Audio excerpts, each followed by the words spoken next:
it makes me sad. It makes me sick to my stomach.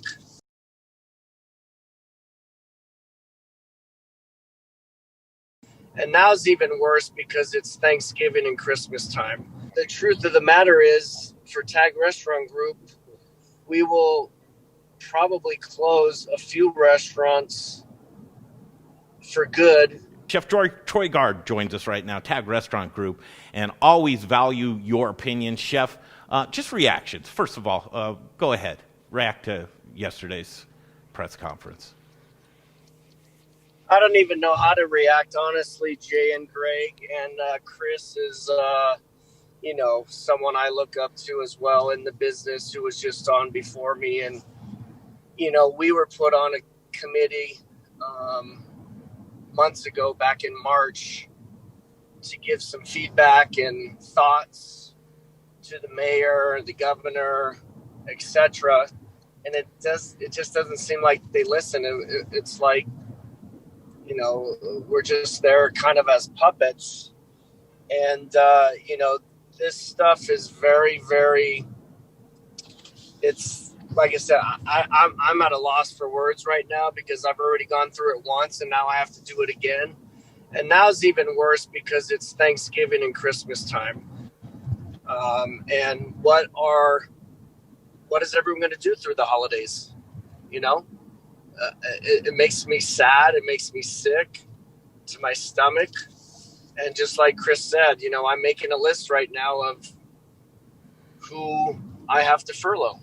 It doesn't sit well. So, like I said, it's hard to put into words right now. It makes me sick to my stomach as well, Chef. And I have personal conversations with you and kind of just taking your pulse as we've navigated through this together, truly. But it's coming to a point in time to where restaurants and restaurateurs, restaurant owners are having to make that tough decision because, let's face it, you're not sitting on a stack of cash that you just have an endless surplus of money. I'm sure you're being faced with the very real reality that for your businesses to survive, you're going to have to look at personal debt. Is that an option? Like Chris was saying earlier on, we had the PPP money, and a lot of the people that I talked to did fairly well, meaning, of course, we didn't do the numbers we did in 19, but we did well enough to make money, quote unquote, if all this PPP money is forgiven. But now we're having to use it to get through fall and winter, and some will be able to sustain and make it through, and some, quite frankly, won't. We're hoping there's more PPP money, but you can't count on that. And so, people like the Tag Restaurant Group, we have to do a capital call, meaning we have to call the investors and say, hey, guys, this is where we're at. And you know what? Some of the investors may put in money and some may not. And the truth of the matter is, for Tag Restaurant Group, we will probably close a few restaurants for good, some for the season.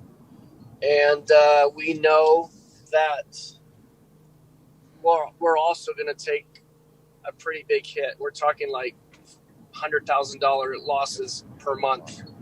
And, we're weighing out our options right now. And I'm not even kidding.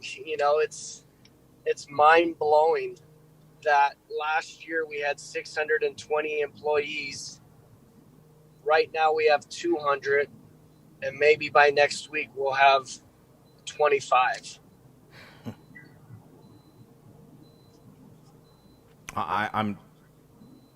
It's been a long time since I've been at a loss for words, Chef. I get it. Everyone wants to be safe and needs to be safe. But like Chris said, why are you starting it on Friday? Now I have to call hundreds of reservations that we have to cancel because it's fucking Denver Restaurant Week, right? So what is going on with that? So we just spent all this time and money to campaign for that, to help restaurants out. And now literally I'm calling hundreds of reservations to tell them we're closed because we don't have tents at any of our restaurants. So trying to swallow that pill is really, really hard. I feel you bleeding right now. It breaks my heart.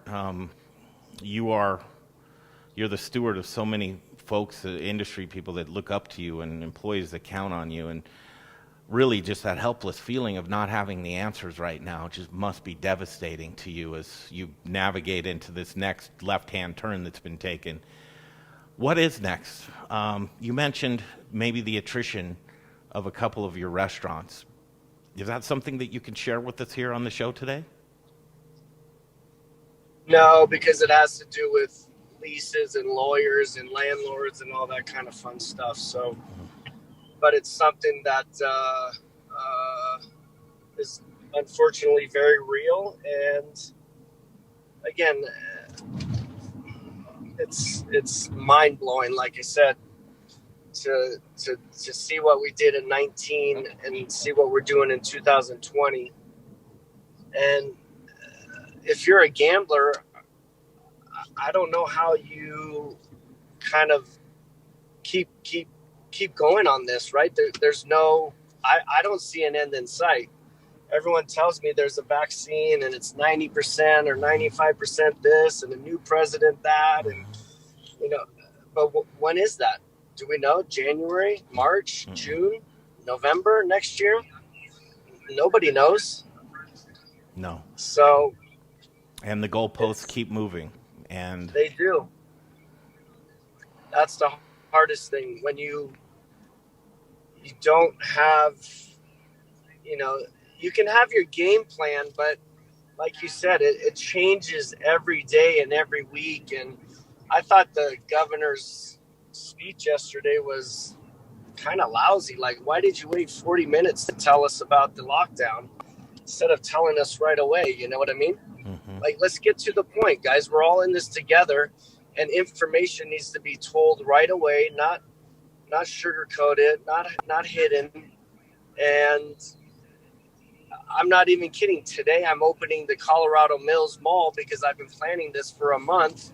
So we've been training for 2 weeks. We brought in food. We've hired new people. And now maybe tomorrow or the next day, I've got to figure out what I'm going to do with thousands of dollars worth of food and staff again. It's mind-boggling. What do you need from us? What do you need from the community? What can we do to help? Everybody stay positive, stay safe, but get out there and support local. I mean, I know it sounds like a cliche or, whatever.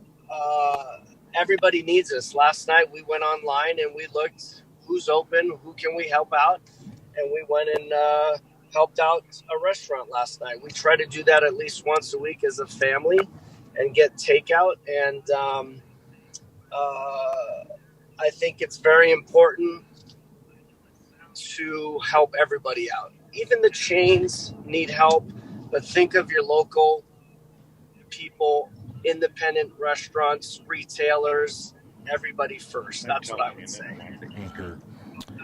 Agreed. Right? Absolutely agreed. I don't know what's next, but what I do know for sure, as the only thing that's certain is uncertainty, that we need each other more than ever. And you're right, local is just, it's paramount right now. We'll be checking back in with you, and I tell you time and time again, can you mute our next guest? Okay. I tell you time and time again, Chef, that I admire what you do for this community. I respect you immensely. You're an innovator. You're a road cutter. And I know that there will be another side to this. Okay. Just like everything comes to an end, this will come to an end too. And I can't wait to see on the other side what you will do. I respect and admire you. I appreciate that. I can tell you one thing. I'm still going to be alive. I don't know in what capacity I'm going to be working, but I know that I'll be alive, and I'm going to do the best I can with our staff, with our company, with our investors, with our guests. And again, we'll just take it day by day. And, again, everybody needs to stay strong, stay together, stay positive. Yes, I can be pissed off and I can say this and say that. It's really out of my control, but I do have control with my dollars that I spend and my voice that I talk with. That's what everybody needs to understand and keep doing. Okay, we'll catch up and soon. George Eater is a freaking great guy too. Buy pizzas. I'll tell you what, you stick around for George Eater because he's got a little bit of his mind that he would like to express as well. And I think that today is just a day of sounding off and reacting. But I know one thing about the industry. We will all lick our wounds, and we'll all look to tomorrow, and the creativity will flow, and there will be another side to this. Chef, hang in there, my friend. Hey, thanks for having me on. I always appreciate it. Thanks, Jade. Thanks, Greg. Thanks, everyone who's listening. Go support. Buy gift cards as gifts. Use them. They go a long, long way. Absolutely. That's Chef Troy Gard.